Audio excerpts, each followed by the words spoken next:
Good morning, students.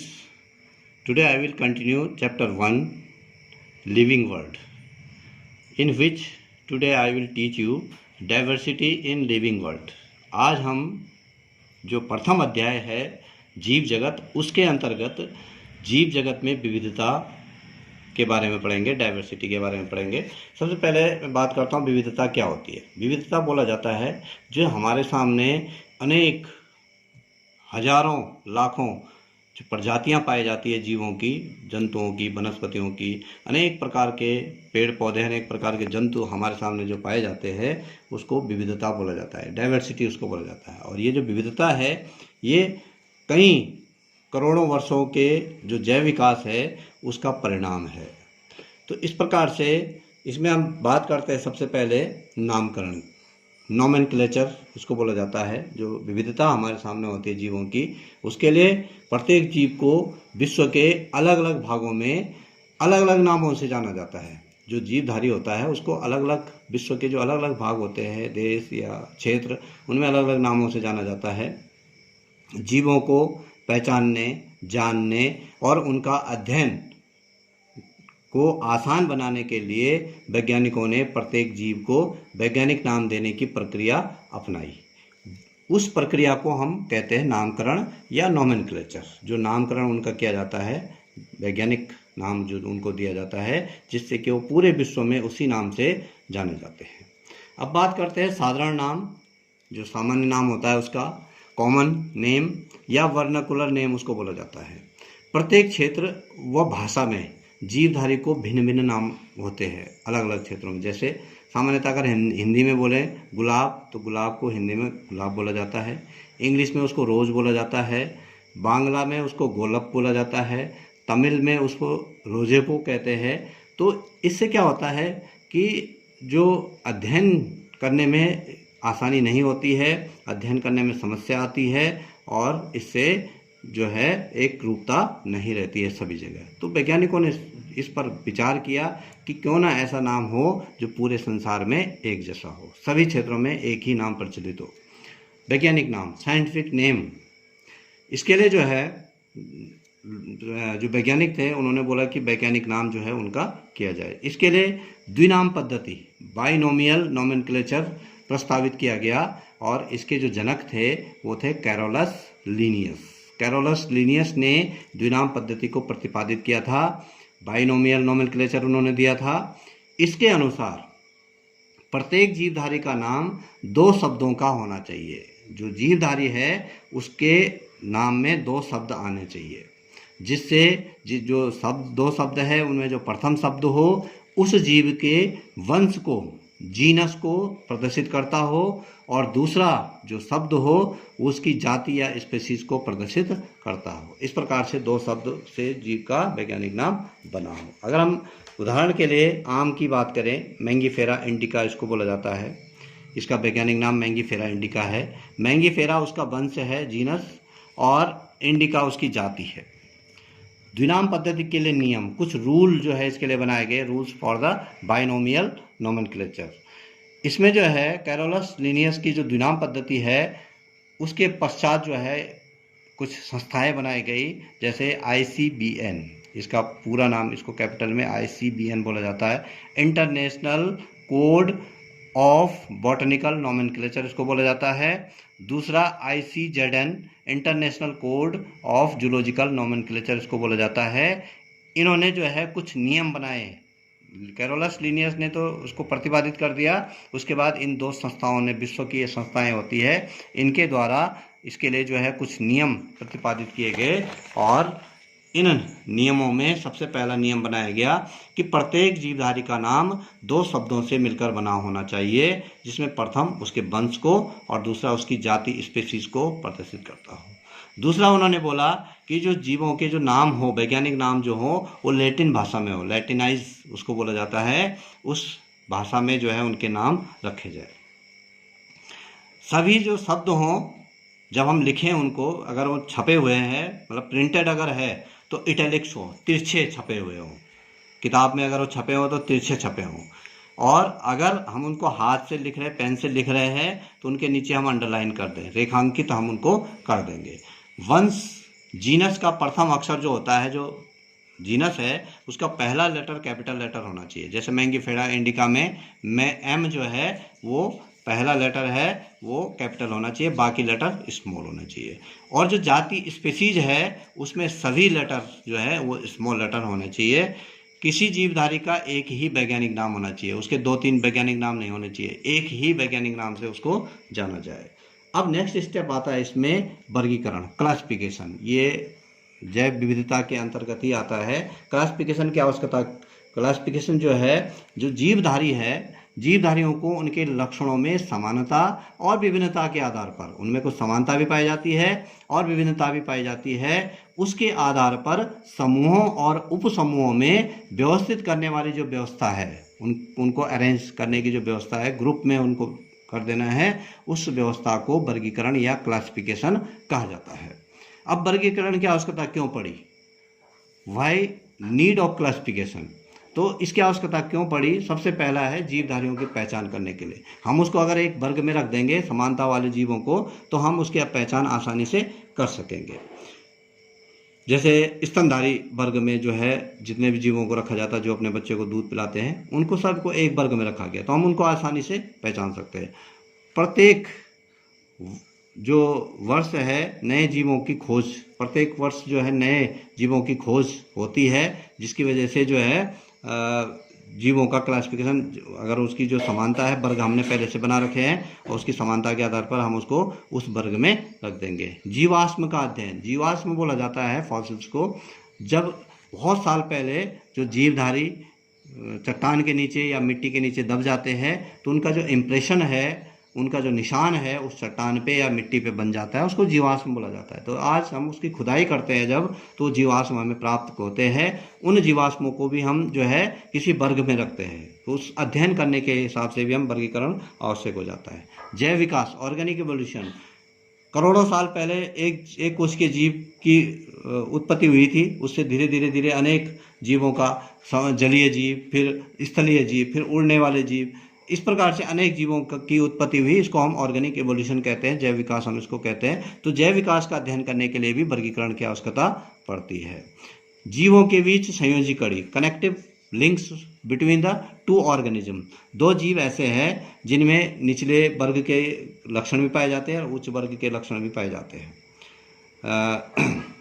जैसे Euglena है, Euglena को जो है वो प्रोटोजोआ में भी रखा जाता है, जंतु जगत में भी उसको रखा जाता है और वनस्पति जगत में भी रखा जाता है, दोनों के लक्षण उसमें पाए जाते हैं। तो ऐसे बहुत सारे जीव होते हैं जिनमें दो अलग अलग ग्रुप, जो समूह होते हैं, उनके लक्षण उनमें पाए जाता है। तो उसका अध्ययन करने के लिए भी हमें वर्गीकरण की आवश्यकता पड़ी। अगला शब्द आता है इसमें वर्गीकी या टैक्सोनॉमी, इसको बोला जाता है। जो वर्गीकी है जीव विज्ञान की एक शाखा है, ये ब्रांच ऑफ द बायोलॉजी, जिसके अंतर्गत जीवों का जीव विज्ञान, वर्गीकी जीव विज्ञान की वह शाखा है जिसमें जीवों की पहचान व नामकरण, वर्गीकरण, इनके नियमों के आधार पर अध्ययन जब हम करते हैं तो उसको टैक्सोनॉमी कहा जाता है। अब अगला आता है इसमें वर्गीकी संवर्ग, टैक्सोनॉमिक कैटेगरी हम इसको कहते हैं। वर्गीकी संवर्ग में जो है एक वर्गीकरण एकल पद नहीं है, जिसमें कई पदानुक्रम होते हैं। खाली हम एक ग्रुप से नहीं जान सकते, उसमें बहुत सारे पदानुक्रम होते हैं। जैसे जगत होता है, जंतु जगत, संघ होता है, हम ये कह सकते हैं जो है कॉर्डेटा फाइलम, गण होता है, कुल होता है, वंश होता है, जाति होता है, ये इसमें अलग अलग होते हैं। इसलिए इसको हम जो है वर्गीकी संवर्ग, टैक्सोनॉमिक कैटेगरी हम इसको कहते हैं। और सभी वर्गीकी संवर्ग मिलकर जो है एक पदानुक्रम बनाते हैं, उसको जो है हम वर्गीकी पदानुक्रम कहते हैं। टैक्सोनॉमिक हियरार्की हम उसको कहते हैं। एक हियरार्की होती है नीचे से ऊपर जाना। अब हम जो ये हियरार्की होती है, इसमें किस प्रकार से इन पदानुक्रम को हम रखते हैं। जैसे सबसे पहला जो है, सबसे नीचे जो रखा जाता है उसको जाति बोला जाता है, स्पीसीज बोला जाता है। वर्गीकरण की सबसे छोटी इकाई होती है। और ये जो जाति होती है, एक ही जाति के जितने भी जीव होते हैं उनका जेनेटिक मटेरियल सेम होता है। जैसे हम मनुष्य बोलते हैं, मनुष्य की जो जाति है वो सेपियंस है, तो मनुष्य, पूरे संसार में जितने भी मनुष्य होंगे उनका जेनेटिक मटेरियल एक जैसा होगा। दूसरा है वंश, जीनस हम इसको बोलते हैं। जीनस जो निकटवर्ती और संबंधित जो जातियां होती है, 2, 3, 4 जातियां भी हो सकती है, उन सब जातियों का एक ही वंश होता है। उदाहरण के लिए बैगन को जो है सोलेनम मेलोंगिना बोला जाता है, आलू को सोलेनम ट्यूबरोसम बोला जाता है, टमाटर को सोलेनम लाइकोपर्सिकम बोला जाता है। बैंगन की जाति है मेलोंगिना, आलू की जाति है ट्यूबरोसम, टमाटर की जाति है लाइकोपर्सिकम। ये स्पेसीज, 3 स्पेसीज अलग अलग है, लेकिन हम एक चीज़ देख रहे हैं, इनके तीनों के जीनस एक ही है, सोलेनम जीनस है इन तीनों का। तो जातियां अलग हो सकती है लेकिन उनका जीनस एक है। तो इस प्रकार से इन जातियों को एक ही जीनस के अंतर्गत रखा जाता है। जाति से थोड़ा ऊपर आता है जीनस, जीनस से थोड़ा ऊपर आता है कुल या फैमिली। जिन वंशों में अधिक समानता पाई जाती है उनको एक कुल में शामिल किया जाता है। उदाहरण के लिए जैसे ये वंश है, एक सोलेनम वंश है, एक पिट्रूनिया वंश है, एक दतूरा वंश है। ये सारे जो है जीनस है, 3 जीनस है, लेकिन इनको एक ही फैमिली में रखा गया, सोलेनेसी। ये सोलेनेसी फैमिली में इसको रखा जाता है। अगला जो इनसे ऊपर आता है, कुल से ऊपर जो आता है वो गण कहलाता है, या ऑर्डर उसको हम कहते हैं। आपस में कुछ समानताएं रखने वाले कुलों को, एक सिमिलरिटी रखने वाली जो फैमिलीज होती है उनको एक गण या ऑर्डर में रखा जाता है। जैसे एक फेलिडी एक फैमिली है और दूसरी फैमिली है कैनिडी। ये 2 फैमिलियां हैं, इन दोनों फैमिली को कार्निवोरा में रखा जाता है। एक बिल्ली की फैमिली है, एक बाघ और इसकी फैमिली है, जितने भी चीता ये होते हैं इनकी फैमिली है। लेकिन ये सब जो होते हैं कार्निवोरा के अंतर्गत इनको रखा जाता है। ऑर्डर इनका जो है कार्निवोरा। ये सभी जो है मांसाहारी जीव होते हैं। अगला इससे ऊपर आता है वर्ग, इसको क्लास बोला जाता है। समानता वाले जो गण होते हैं उनको एक वर्ग में रखा जाता है, जितने भी समान गण हैं। उदाहरण के लिए हमारे पास 5 गण हैं, 5 ऑर्डर है। एक है रोडेंसिया, एक है सिटेसिया, एक है कायरोप्टेरा, एक है कार्निवोरा और एक है प्राइमेट्स। ये 5 ऑर्डर है हमारे पास। इन सभी ऑर्डर को, इन सभी गणों को एक क्लास में रखा गया है। उस क्लास को बोला जाता है मैमेलिया। स्तनधारी वर्ग हम उसको कहते हैं। स्तनधारी वर्ग के अंतर्गत ये 5 गण आते हैं। इस प्रकार से ये गण कहलाता है। नेक्स्ट आता है संघ, जिसको हम फाइलम कहते हैं। फाइलम समानता वाले वर्गों को संघ या फाइलम बोला जाता है। जैसे हम बात करते हैं, 5 हमारे पास जो है वर्ग है, ठीक है। एक है पाइसिस मत्स्य वर्ग, एम्फीबिया उभयचर वर्ग, रेप्टिलिया सरीसृप वर्ग, एव्स पक्षी वर्ग, मैमेलिया स्तनधारी वर्ग। ये 5 क्लास है। इन 5 क्लासेस को एक फाइलम में रखा गया है और उस फाइलम को बोलते हैं कॉर्डेटा फाइलम। इस प्रकार से समान वर्गों को, ये समान वर्ग है, इनमें कुछ समानताएं पाई जाती हैं जिनको एक ही फाइलम में रख दिया गया। अब आगे आते हैं हम जगत, किंगडम इसको बोलते हैं। जंतुओं के समस्त संघों को एक किंगडम में रखा जाता है, उसको प्राणी जगत या एनिमेलिया उसको बोलते हैं। और पादपों के समस्त संघों को, जितने भी पादप होते हैं सबको एक किंगडम में रखते हैं, उसको बोला जाता है पादप जगत या प्लांटी किंगडम उसको बोला जाता है। तो ये जंतु जगत और पादप जगत ये होते हैं। हालांकि आज की डेट में जो है 5 जगतीय प्रणाली चली हुई है, उसको अगले चैप्टर में जब हम वर्गीकरण पढ़ेंगे तो उसके बारे में हम डिटेल में पढ़ेंगे। अगला है वर्गक या टैक्सोन। टैक्सोन जो होता है, किसी भी श्रेणी या संवर्ग के प्रत्येक जीव को, कोई भी श्रेणी या संवर्ग है उसके प्रत्येक जीव को हम वर्गक कहते हैं या टैक्सोन हम उसको कह सकते हैं। जैसे खरगोश है या मनुष्य है, ये टैक्सोन कहलाएंगे। मैमेलिया वर्ग का मनुष्य जो है वो टैक्सोन कहलाएगा।